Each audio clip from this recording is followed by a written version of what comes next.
Class 12th जीव विज्ञान assignment number 5। ठीक है स्टूडेंट, तो जैसे कि हमारे चैनल की तरफ से आप लोगों को जो असाइनमेंट प्रोवाइड किए जाते हैं वो इस तरीके से प्रोवाइड किए जाते हैं कि किसी स्टूडेंट को उसमें समझने में दिक्कत ना आए। ठीक है, तो हर स्टूडेंट हमारे जो चैनल से असाइनमेंट करता है वो अच्छी तरह समझ के और लिख पाता है, और मैं आपको यही गाइड करता हूँ कि आप लोग हैंड टू हैंड लिखें। ठीक है, जो असाइनमेंट आपको जैसे मैं करा रहा हूँ तो आप हैंड टू हैंड लिखें, उससे देखो क्या बेनिफिट होता है। एक तो आपका थोड़ा सा भी गलत नहीं होता, और दूसरा आपको पता रहता है कौन सी चीज़ कहाँ लिखनी है, कौन सी कहाँ नहीं लिखनी। ठीक है स्टूडेंट, तो चलिए स्टार्ट करते हैं। जैसे प्रश्न नंबर 1 दिया हुआ, निम्नलिखित प्रश्नों के उत्तर दीजिए। ठीक है, तो जैसा आप ये लिखोगे सबसे पहले, फिर ए उतारोगे आप इसमें अनुवांशिक रूपांतरित फसलों के उत्पादन के लाभ व हानि का तुलनात्मक विभेद कीजिए। ठीक है, तो इसमें उत्तर आ जाएगा आपका अनुवांशिक रूपांतरित फसलों के उत्पादन के लाभ। ठीक है, तो इसमें पहला आप लिखोगे, ठीक है, फसली पौधे अनुवांशिक रूपांतर के द्वारा उत्पादन की दर को बढ़ाते हैं। सेकंड आ जाएगा, अनुवांशिक रूप से रूपांतरित पौधे प्रतिकूल परिस्थितियों जैसे सूखे, अत्यधिक ठंड को सहने की क्षमता विकसित करते हैं।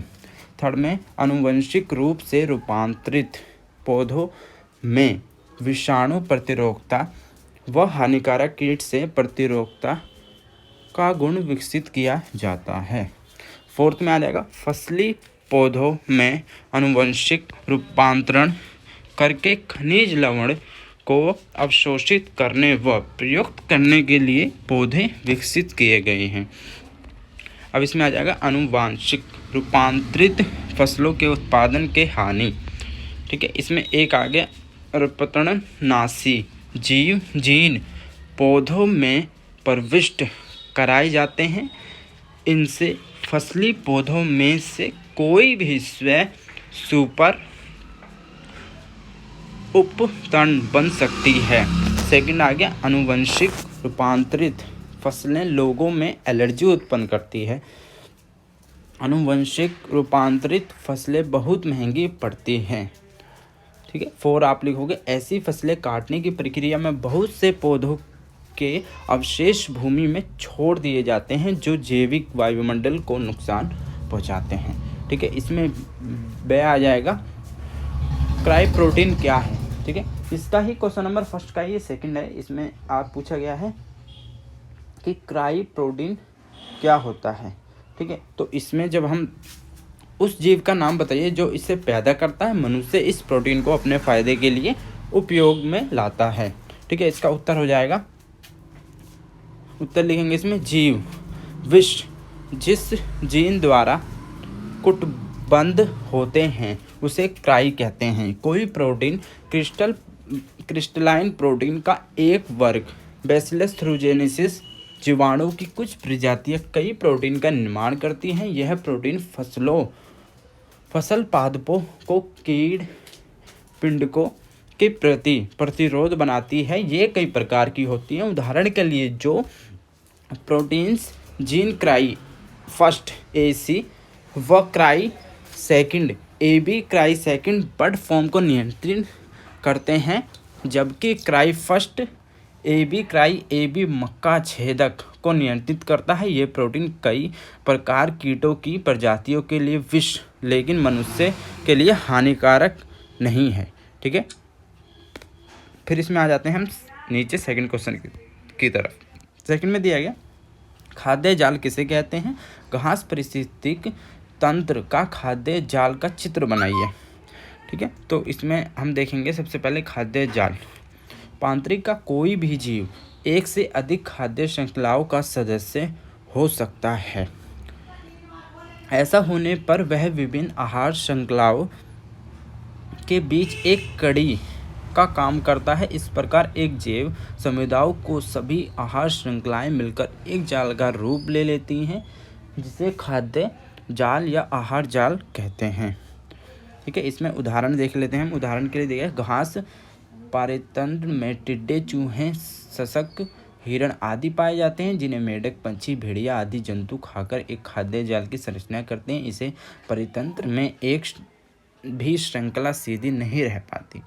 तो फटाफट सभी स्टूडेंट ये डायग्राम बनाएंगे, ठीक है, फटाफट बनाइए।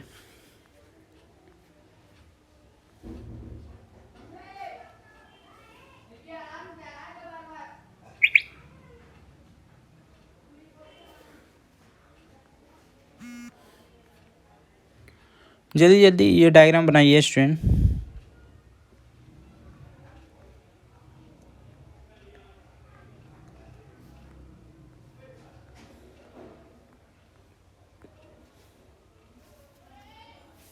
ठीक है, फिर आ जाते हैं नेक्स्ट क्वेश्चन की तरफ, थर्ड में।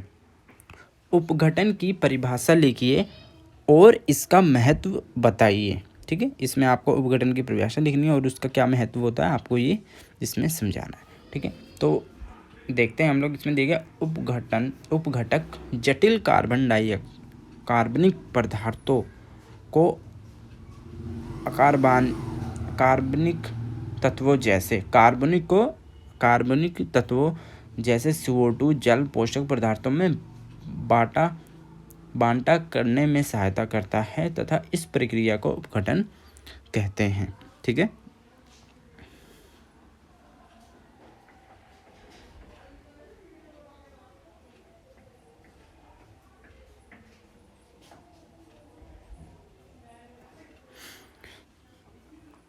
ठीक है, तो पादपों के मृत अवशेष जैसे पत्तियां, छाल, टहनियां, पुष्प, प्राणियों के मृत अवशेष मिल सहित बर्तन बनाते हैं जो कि उपघटन हेतु कच्चे माल का काम करते हैं। इस प्रक्रिया में कवक, जीवाणुओं, अन्य सूक्ष्मजीवों के अतिरिक्त छोटे प्राणियों जैसे निमेटोड, कीट, केंचुए आदि का मुख्य योगदान रहता है। उपघटन की प्रक्रिया में महत्वपूर्ण चरण खंडन, निशालन, अपचयन, ह्यूमिफिकेशन, खनिजीकरण है। क्वेश्चन नंबर 4 में आते हैं, परिस्थिति तंत्र के विभिन्न घटकों को उदाहरण सहित वर्गीकृत कीजिए। ठीक है, इसमें दिया गया परिस्थिति तंत्र के विभिन्न घटकों को उदाहरण सहित वर्गीकृत कीजिए। ठीक है, तो इसमें सबसे पहले लिखेंगे अजैविक घटक। ठीक है, इसमें आ जाएगा मृदा पर्यावरण में उपस्थित कार्बनिक एवं अकार्बनिक पदार्थों को सम्मिलित किया जाता है।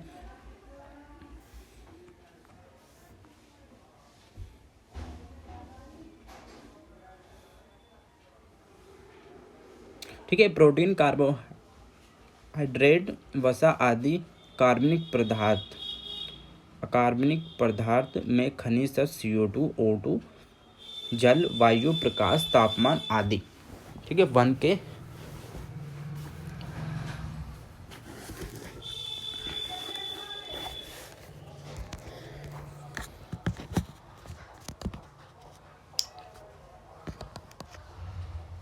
वन के विपरीत तंत्र में जैविक घटक पाए जाने वाले प्रमुख जैविक घटक निम्नलिखित हैं। ठीक है, फिर आ जाते हैं हम उत्पादक पे। उत्पादक में आएगा वन में विभिन्न प्रकार के हरे पौधे जैसे शौक, झाड़ियाँ एवं वृक्ष होते हैं। उष्णकटिबंधीय वन में सागौन, पलाश, साल आदि वृक्ष पाए जाते हैं। शीतोष्ण शंकुधारी वनों में पाइनस, सेड्रस आदि वृक्ष तथा शीतोष्ण पर्णपाती वनों में यूजा, क्वेकट्स आदि बहुलता में मिलते हैं। फर्स्ट आ जाएगा इसमें उपभोक्ता के विभिन्न स्तर। प्राथमिक उपभोक्ता में चूहे, खरगोश, लंगूर, गिलहरी, नीलगाय, चींटियाँ, बिटल्स, बग्स, वन भैंसा आदि मिलते हैं। बी में आ जाता है द्वितीय उपभोक्ता, मेंढक, सांप, बिल्ली, बाज, भेड़िया, चील, तेंदुआ आदि, इसमें ये आ जाएंगे। फिर तृतीय उपभोक्ता में आ जाएगा शेर, चीता, सिंह, अजगर आदि उपघटक कवक सूक्ष्म जीवाणु के सदस्य उपघटन के रूप में होते हैं। प्रश्न नंबर 5 आ जाएगा, पारिस्थितिक पिरामिड को परिभाषित करें तथा ऊर्ध्ववर्ती व अधोवर्ती पिरामिड की व्याख्या कर उदाहरण लिखिए। ठीक है, तो इसमें उत्तर आ जाएगा प्रथम पोषण स्तर, उत्पादक को आधार मानकर उत्तरोत्तर पोषण स्तरों को चित्र द्वारा निरूपित किया जाए तो एक सतुत आकार पिरामिड या पिरामिड मानचित्र प्रदर्शित होता है, जिसकी परिस्थिति पिरामिड कहते हैं। ठीक है, तो इसमें आपका आ जाएगा अर्धवर्तित पिरामिड और ऊर्ध्ववर्ती पिरामिड। ठीक है, इसमें फर्स्ट जो हम लिखेंगे, ऊर्जा के पिरामिड सदैव अर्धवर्तित होते हैं क्योंकि प्रत्येक पोषण उत्सर्ग पर ऊर्जा की मात्रा कम हो जाती है। वृक्ष के परितंत्र की संख्या का पिरामिड उल्टा या अधोवर्ती होता है। ठीक है, सेकंड आ गया वन। परितंत्र घास के मैदान। परितंत्र में जीवों की संख्या तथा जैवभार के पिरामिड सीधे बनते हैं क्योंकि प्रत्येक पोषक स्तर पर जीवों की संख्या तथा जैवभार कम हो जाता है। तालाब तथा समुद्र के परितंत्र में जैवभार का पिरामिड उल्टा बनता है क्योंकि मांसाहारी बड़ी मछलियों का जैवभार प्राणी पलवक व पादप पलवक से अधिक होता है। ठीक है, तो आपका असाइनमेंट ये कंप्लीट हो गया। एक बार मैं ऊपर से नीचे स्क्रॉल कर रहा हूँ, जिसका भी कुछ छुटा वो नोट डाउन कर लेगा।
हेलो, हाँ, कहाँ पे हो अभी? हाँ हाँ,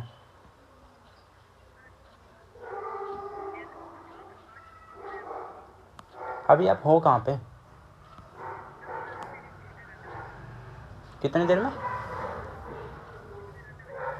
ठीक है, यहाँ संबोली फाटक के पास वो पूछ लेना, विशाल मेडिकल स्टोर के बगल वाली गली है। ठीक है।